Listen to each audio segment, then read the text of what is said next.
make it to Pakistan, and it's lovely.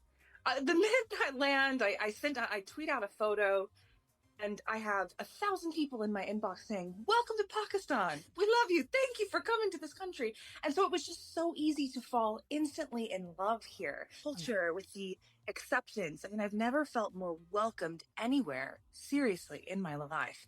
Just meet wonderful people. It's been the privilege of my life.